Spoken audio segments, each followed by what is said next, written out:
Vanakkam. We welcome Mr. Gandhi to the historic city of Thoothukudi for this gathering of lawyers. As was told to you earlier, this is, I think, the first time he is meeting an exclusive group of lawyers. And so he wanted some feedback on how, what are the lawyers' grievances and what they think of what is happening in the country. It's also appropriate that we are meeting in this institution, which is named after a great Tamil patriot, V.C. Chidambaram Pillai, who not only was a lawyer, but also was jailed and convicted for sedition. So it is appropriate that we meet here in these times, because, and why was he convicted for sedition? He was convicted because he challenged the corporate hegemony of the British Raj at that time by starting the Swadeshi Steamship Company. And when he came back to practice after that, he was, almost in penury. So that's a story familiar to Tamilians and this thing. So anyway, without much ado, I'll hand over the mic to Mr. Chandra Mohan, the legal head of the Tamil Nadu Congress. He will say a few words of welcome. Thank you. உங்கள் சார்பாக நமது வருங்கால பாரத பிரதமர்களை வரவேற்கிறேன்.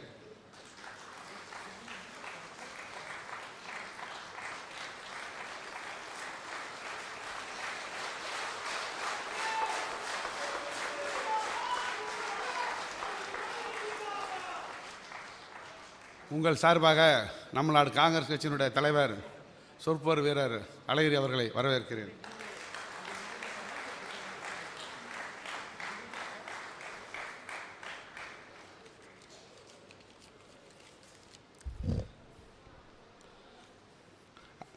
I welcome our eminent and beloved young leader, Sri Rahul Ji, AICC General Secretary, Dinesh Gundurao Ji, AICC Secretary, Sanjay Ji, Stevel Prasad Ji, our Honorable Tamil Nadu Congress Committee Leader, Thiru K.S. Alagiri Ji, Executive Chairman, Executive President, Mr. Jayakumar Ji, Mohan Ji, Vishnu Prasad Ji, Manik Thakur Ji, Honorable MP Challakumar Ji, Honorable ex-Tamil Nadu TNCC President, Mr. Tirunavukarasu Ji, EVK Selangavan Ji, Thangavel Ji, Dhanushkodi Ayathan Ji, Youth Congress State Leader, Mr. Hassan Ji, Mahila Congress Leader, Mr. Sudha, RTA President, Mr. Kanagaraj, my dear senior advocates, senior leaders of the Congress Party, my dear beloved sisters and brothers of legal fraternity, I will welcome to you. I thank our leader for this opportunity to meet our legal fraternity. I would like to say that this soil is meant for brave warriors of freedom struggle like V.C. Chidambaram, called as V.C., was an eminent lawyer starting shipping trade to break the trading of East Indian Company trading. Now we are facing monopoly trading of few friends of present Prime Minister. The combined Tirunelveli district is known to freedom movement. Worth mentioning the few ancient leaders: Veerapandiya Kattabomman, V.C., Vanjinathan, Mahakavi Bharati, Sri Subramania Siva, and the list continues. We are proud to assemble here to initiate another movement to secure the democracy. This college is name of the freedom fighter V.C. Our leader Rahul Ji, your great grandfather Pandit Jawaharlal Nehru Ji visited this college in the year 1959. Your grandma Srimati Indira Ji came to this college in the year 1972 for VOC centenary celebration. Madam released the V.C. stamp and gave roaring speech. Your father Raju Ji came to this college and registered his memorable speech in the year 1989. I remind that the principal of this great college, historical college, has met you at Trichy Airport in the year 2015 and invited to you to this institution. Sometimes dreams comes true. Yes, I am proud to say that worldwide two well-known families are there. One is Queen Victoria family and the other one is all-time great Pandit Jawaharlal Nehru family.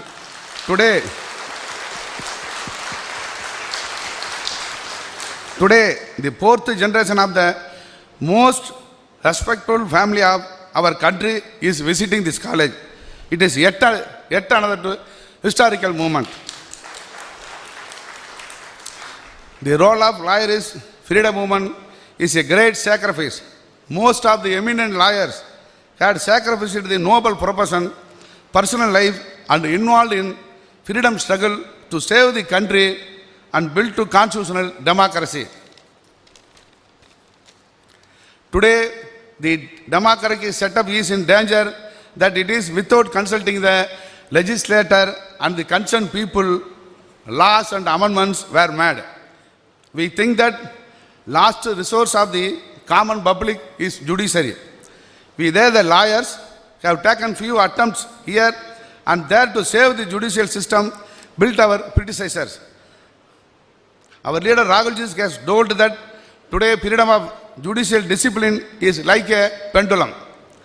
Independent investigation agency, CBI, CVG, CAG, etc. become pipe of the ruler.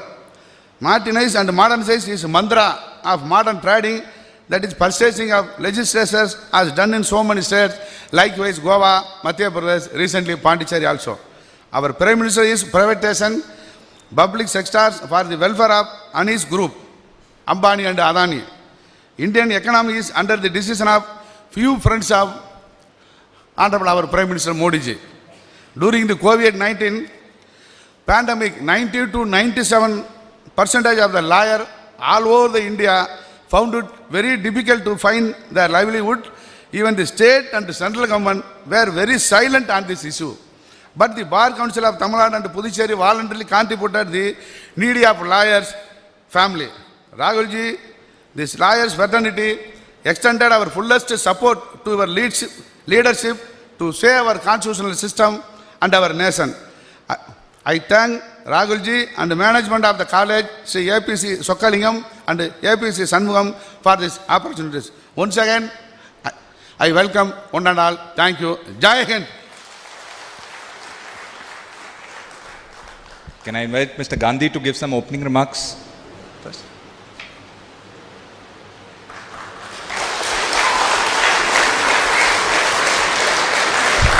Dinesh Gundu Rao ji, K S. Alagiri ji, K R. Ramaswamy ji, P. Chithambaram ji, Advocate Chandra Mohan ji, senior leaders, advocates, I'd like to welcome all of you here and I would like to thank you for inviting me here. It's an honor for me to have a conversation with you. Can I use that mic? It's an honor for me to come here today and have a conversation with you. I have come more to listen to you than to tell you what I think. So I think there will be questions you will be asking me and opinions that you will be giving me. I'm looking forward to hearing those. I'll start by saying 2 or 3 words in the beginning. A nation is a balance between its institutions. If that balance is disturbed, the nation is disturbed. That is the central idea. What are the institutions that make up the Indian nation? There are elected institutions, Lok Sabha, Vidhan Sabhas, Panchayats. There is the judiciary. There is a supporting free press. These institutions together, they hold the nation in place. And what we have seen over the last 6 years is a systematic attack on all these institutions. democracy does not die with a bang. It dies slowly. And I'm sad to tell you that democracy in India is dead. It doesn't exist anymore. It is dead because one organization, the RSS, has combined with huge finances to penetrate and disturb and destroy our institutional balance. That is what has happened. There are many, many different manifestations of this. Misuse of sedition law, killing of people, threatening of people. These are all symptoms of the problem. But the problem is that concentration of capital has combined with the organization of the RSS and has disturbed, and I would say actually destroyed, the institutional balance in the country.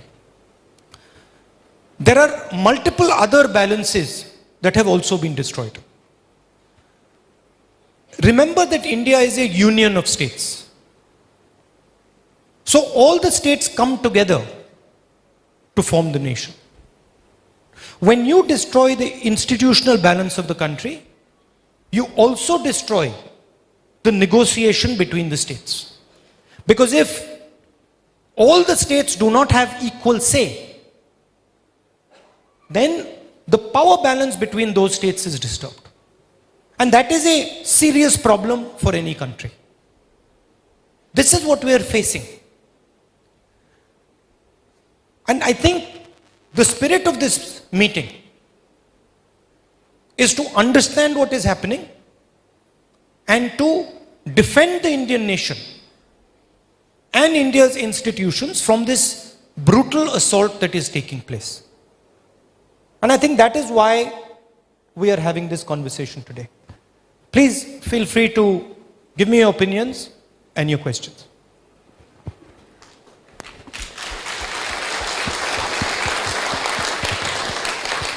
Hello. So we have some questions. Hello. There's some questions which are this thing. So can I call V.A. Krishna Kumar?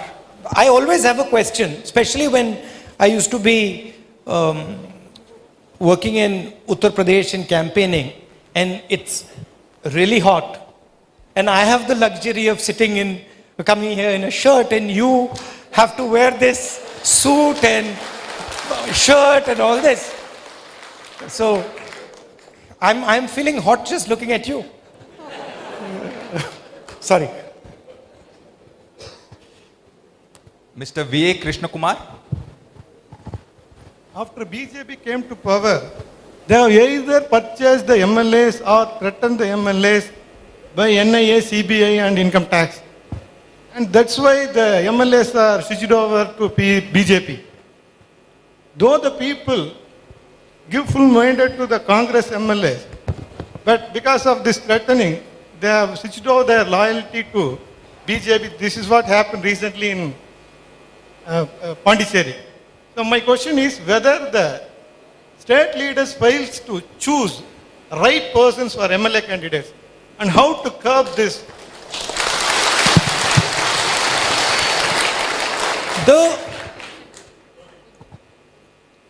Choosing the right MLA candidate, please sit. Choosing the right MLA candidate is just one component of the problem. If we look at Madhya Pradesh, attempt in Rajasthan, Goa, attempt going on in Jharkhand, Pondicherry, Arunachal, these are all Congress governments. These are all governments where people gave the mandate to us. And concentration of capital took the mandate away from us. I know the amount of money that was thrown at the MLAs in Madhya Pradesh. I know the amount of money that was thrown at the MLAs in Rajasthan. We are talking massive amounts of money. Right? And so, when you have one party that is fighting the election with thousands and thousands of crores. And you have other political parties that are not allowed to raise finance. That financiers who would like to support opposition parties come and say that, look, we understand what you're standing for. We support what we are standing for. But if we give you 1 rupee, our business will be destroyed.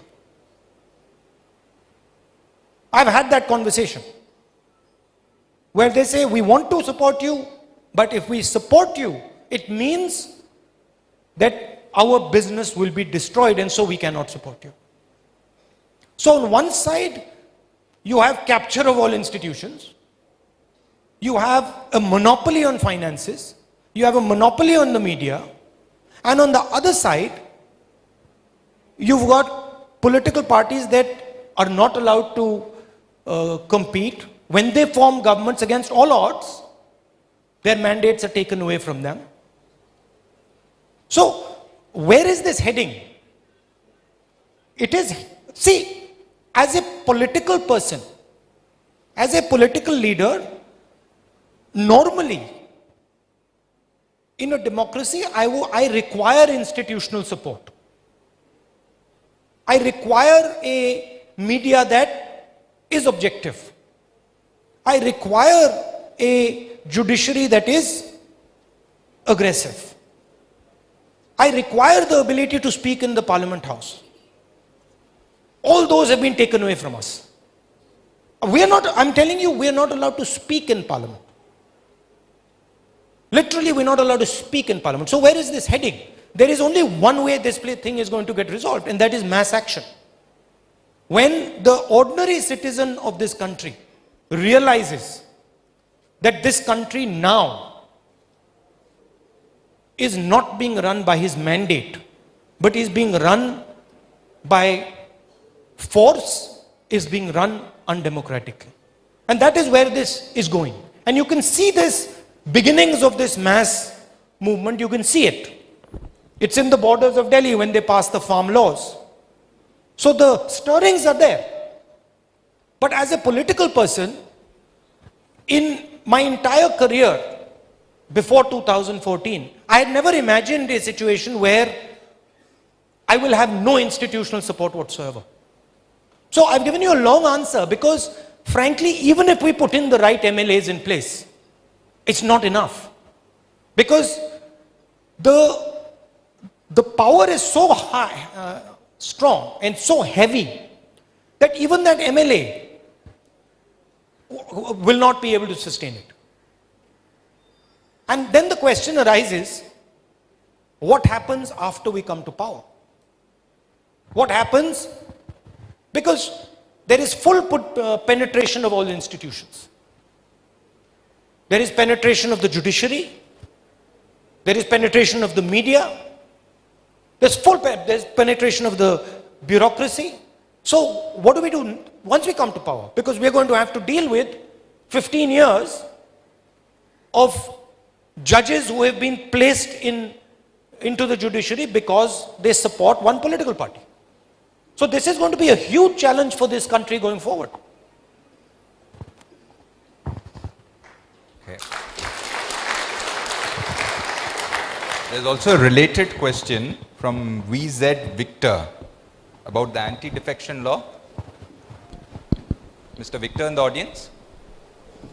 Was I just want to say, was any law can be made to amend the anti-defection law? I mean, in case MLAs are just going to different parties, but I just want to say, I mean, in case the parties, the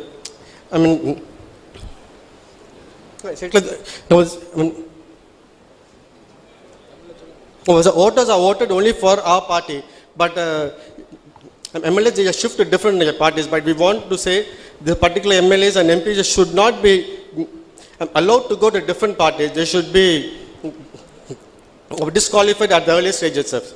Yes. I mean, you can make the anti-defection law stronger, you can disqualify them, but remember one thing, in order to do that, you need parliament. And you're not going to get parliament right now. Yes, sir. So I agree with that idea. But again, even to enforce that idea, we need the institutional structure. We don't have it. So now India is entering a phase very much like when we were fighting the British, that we cannot rely on the institutions to protect our democracy anymore. There is only one place on whom we can rely, and that is the people of the country. There's no other place. And I say this with all seriousness, because I've been dealing with this problem, and I first-hand see the depth of this problem. Absolutely, we should have laws that don't allow MLAs to move. But first we need a functioning parliament. We need a judiciary that's not completely penetrated by the RSS and the BJP. We need a press that raises this issue and says, listen, look, our Madhya Pradesh government goes, and it is essentially bought. Nobody in the media says anything. Our government in Arunachal goes, it is bought. Nobody says anything. We need today, if the Congress party wants to win an election, the only way to win the election is if it has a 2/3 majority. If it wins the election by 10, 15 seats, it's not a win, it's a loss. Because BJP just comes, buys the people and has its own government. That's what we are facing. And I'm sure you're also feeling it in your work. And you can see it in the nation. As people who are questioning and challenging the RSS, BJP are threatened, pushed around. I'm lucky. I'm lucky because there is nothing that they have on me. That's why I'm lucky. Because I had the good sense through my whole political career to be an honest person. That's why they can't touch me. There's nothing they can do to me. Right? That's why I can speak to you. Because no ED, no CBI, no nothing is going to affect me. And that's also why, by the way, that 24/7 the BJP attacks me. Because they understand very well that this man is not corrupt and we have no leverage on this man.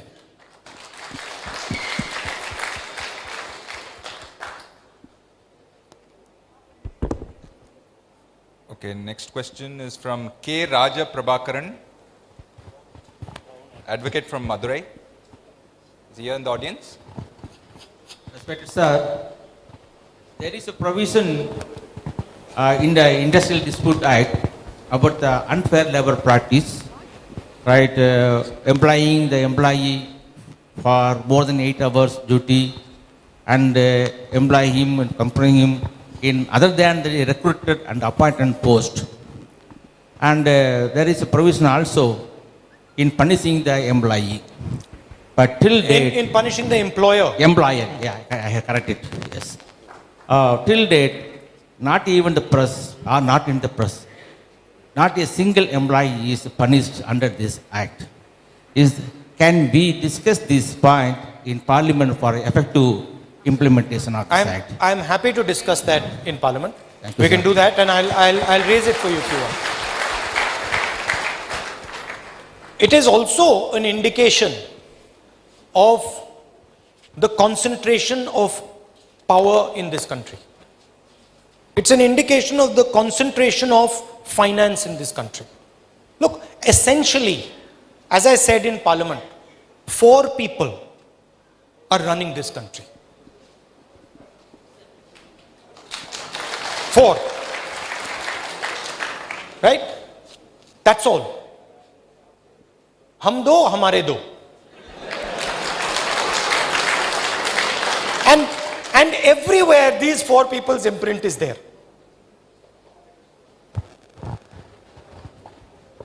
Yes, Ms. Vanaja is here. Question. நான் வந்து தமிழ்லேயே பேசுகிறேன். ஜட்ஜஸ்லாம் பிறகு வந்து ஏதாவது ஒரு political parties வாங்கிட்டு இப்போ அவங்க மேலே மேலே வந்துடுறாங்க. அதில் இதில் என்ன சிக்கல்னா, ஜட்ஜஸ் வந்து ரிட்டையர்மெண்ட் ஆனதுக்கு பிறகு பொலிட்டிக்ஸில் வந்தீங்கன்னா மக்களுக்கு என்ன விதமான ஒரு நியாயம் கிடைக்கும்? அதான் என்னுடைய கேள்வி. Question is about post-retirement sinecures for judges. They accept political appointments from the government after they retire. Yeah. And we've seen examples of this, where judges take decisions that the government wants, and then they are given plum posts.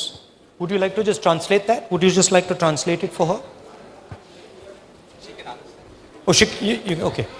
So, and we've seen examples of this. I think at a minimum, we should have a cooling off period of a certain amount of years where judges cannot be given these type of posts. At a minimum.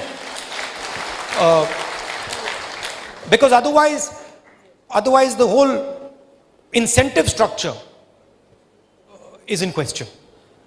If the judge is going to be given a plum post after 3 or 4 cases, it will influence how he takes those decisions. So I think at a minimum we should do that. What would you like?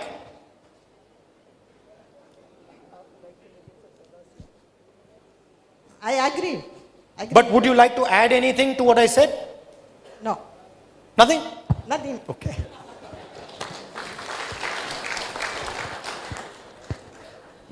Next question is from S. Annadurai, Advocate Rani Pet.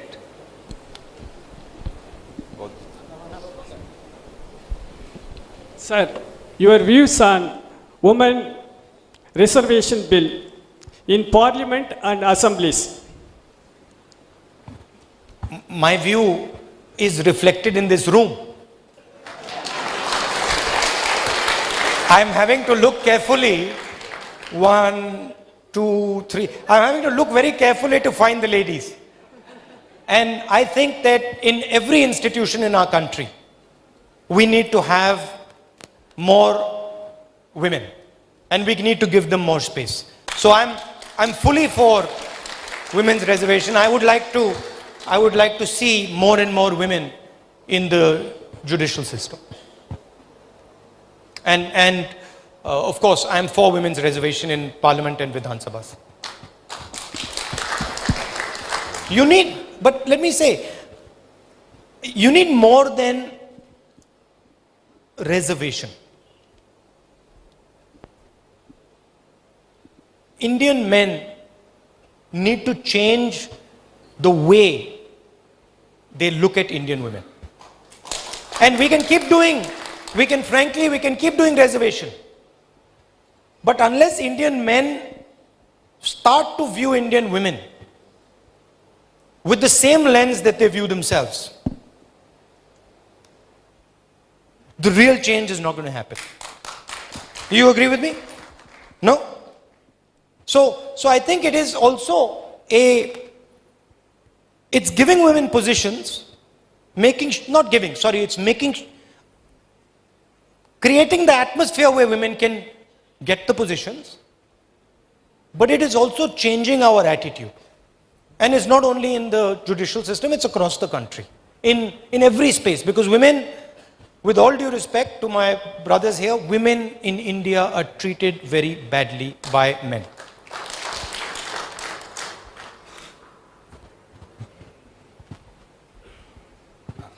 Okay, the next question is pertinent to all of us here about laws delays by Z. Rizwan Hussain.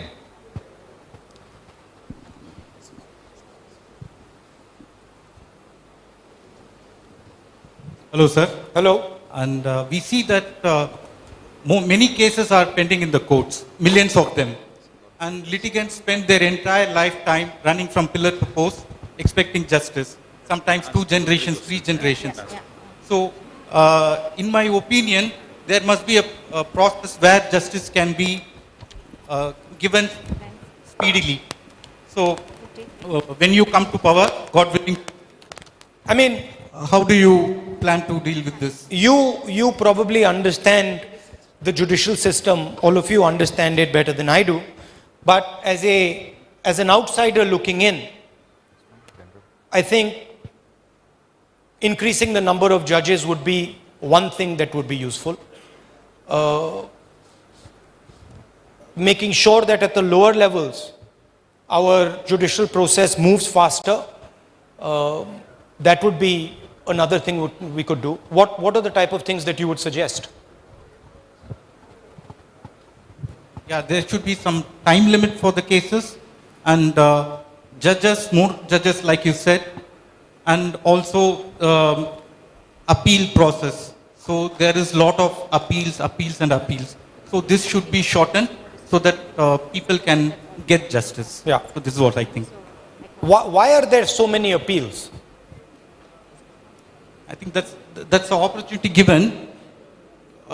Appeals are because there is dissatisfaction on Right. the judgments. So it just goes on, it drags the whole process on. So there are a lot of loopholes that are exploited.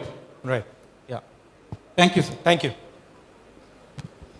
But do you think that we need to sort of look at the judicial system and have a sort of broader reform of the judicial system? Yes, that's necessary. That we should sit down and sort of once and for all sort of do some big picture things to the judicial system? Yes, and I'm sure that will happen when you come to power. Well, we'll try. Yes, we are with you. Thank you. Okay, there is a question related to this on the Indian Judicial Service, whether it should be there, from A. Brahma.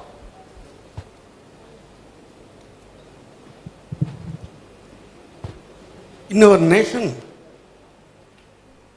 a administrative side, IAS, IFS, IRS, but in judicial side, IJS, Indian Judicial Service. So a lot of youngsters will come to the power to the people. But in judicial side, give an opportunity to the directly come to forward to manner to the youth. Form a IJS, Indian Judicial Service. So you come to power, please do this. I think as a supplement to the other streams, I think that might be a good idea and it's something that we could consider. Thank you. We could look into. Thank you. Lot of thanks.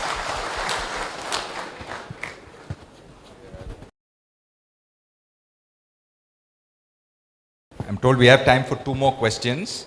This is a very frequent question you might be getting on electronic voting machines. About this, there's a question from M. Barnabas.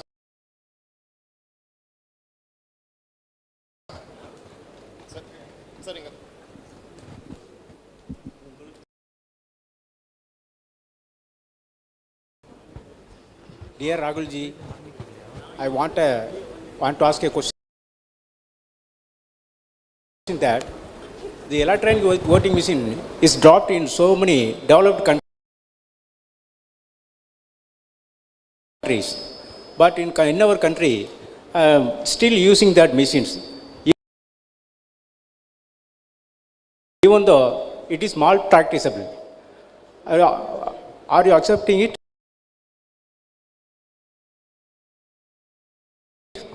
What is your opinion?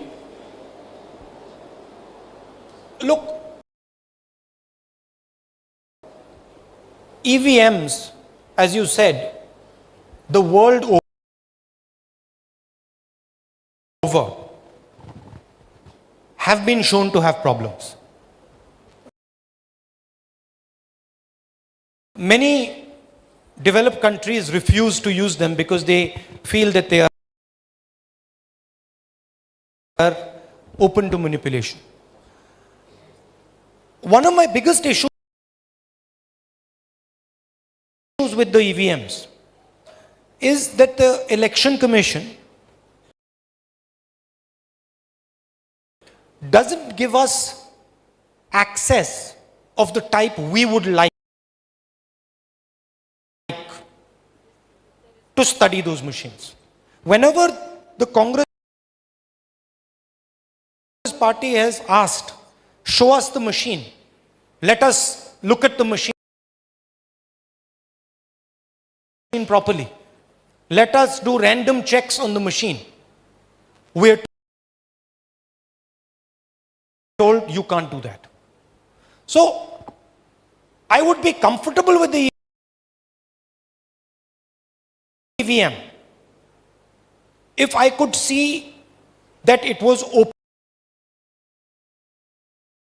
to checking, that it was transparent, that it was accessible to political parties. That's the first thing. Fundamentally, I'm not entirely convinced myself that EVMs are 100% secure. I don't believe that. I think there are problems with EVMs.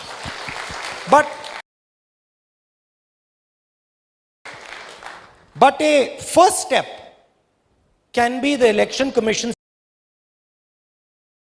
saying, okay, political parties are having doubts about these machines, but we will give them full secure. I don't believe that. I think there are problems with EVMs. But a first step can be the Election Commission saying, okay, political parties are having doubts about these machines. We will give them full access to the machines, to look at the machines, to study the machines, and we will allow random checking of machines by neutral observers. That they don't allow. Then it makes me wonder. Then I start to ask the question, why are they not making this machine transparent? Thank you. Okay, there are also other questions about the present laws. This is from Advocate Jijish from Tirchapalli Bar Association.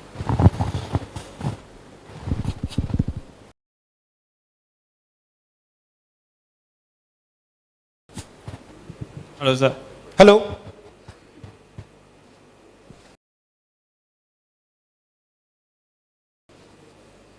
What is your personal opinion about CAA Act and protest against farmers? We think the CAA is discriminatory, and we don't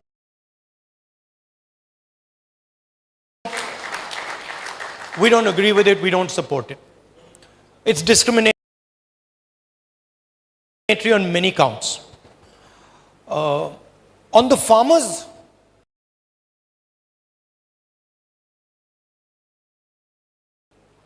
acts, these acts are designed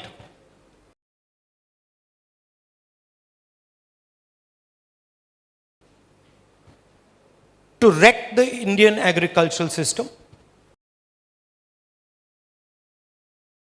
and hand over the benefits of that agricultural system to 2 or 3 big corporates in India. The first law is designed to destroy the markets, farmers' markets. The second law is designed to allow as much hoarding as the largest corporates in the land want. And the third law basically says that if a farmer contests big corporates in India. The first law is designed to destroy the markets, farmers' markets. The second law is designed to allow as much hoarding as the largest corporates in the land want. And the third law basically says that if a farmer contests, then the farmer cannot do it in a court of law. So we are completely against these 3 laws. We do, however, feel that the system, agricultural system, needs to be looked at and it needs to be reformed. But the reform cannot be done by destroying the system. And if any reform is going to be done, the stakeholders of the system, the farmers, laborers, small traders, they have to be involved in a discussion from which the reform will evolve. So we're against these farm bills, and we are protesting against it. We are fighting it across the country.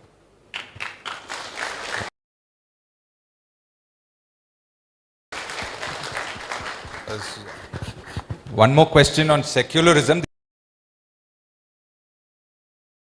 These will be the last questions we are taking because Mr. Gandhi has to proceed for his next function. So, from Selvam Soundar.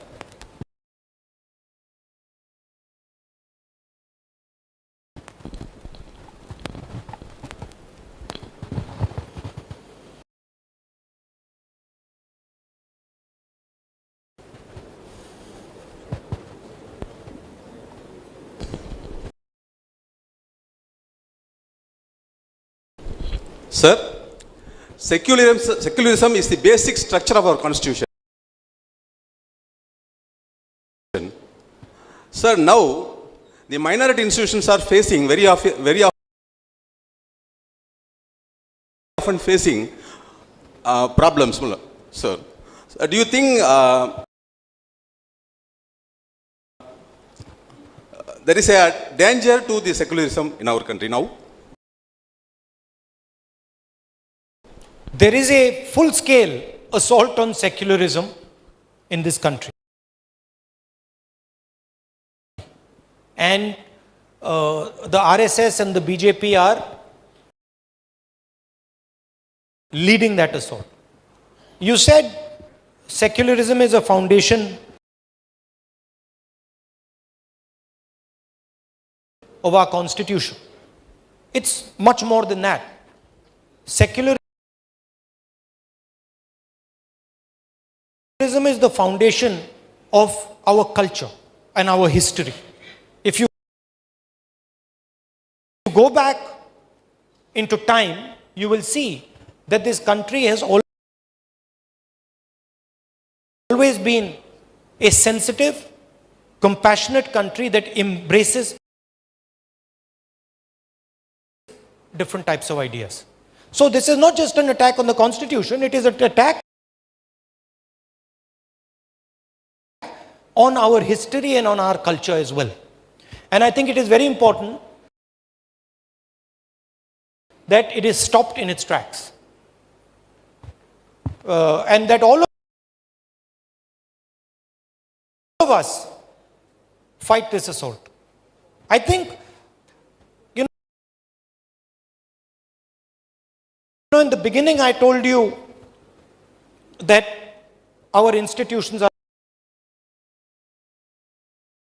under attack, our nation is under attack. But I must tell you that I believe that you are the people who work in the judiciary, the lawyers, the judges, who have a very, very important role to play. Just like we have an important role to play, just like politicians have an important role to play, you also have a very important role to play. If you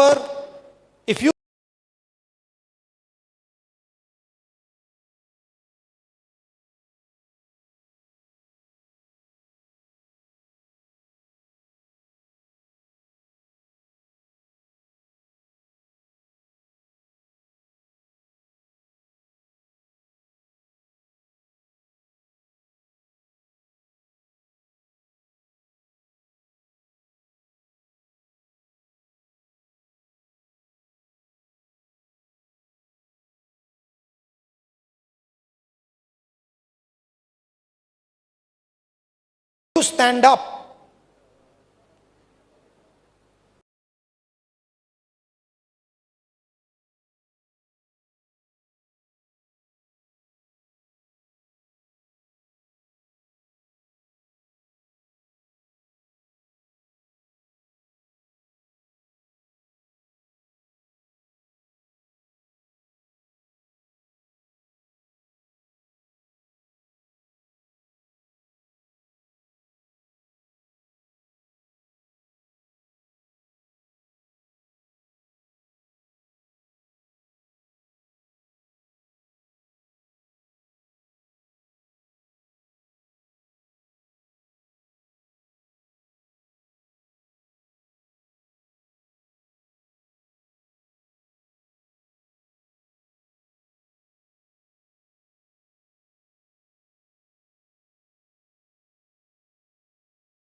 to stand up to for attending and interacting with us. We assure the Congress advocates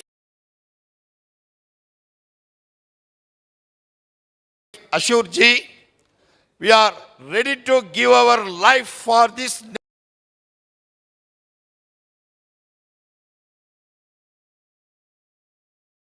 nation. Please salute to you. All of thanks, all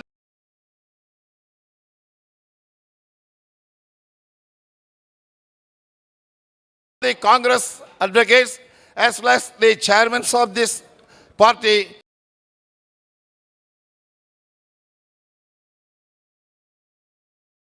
We thank you all. Thanking you.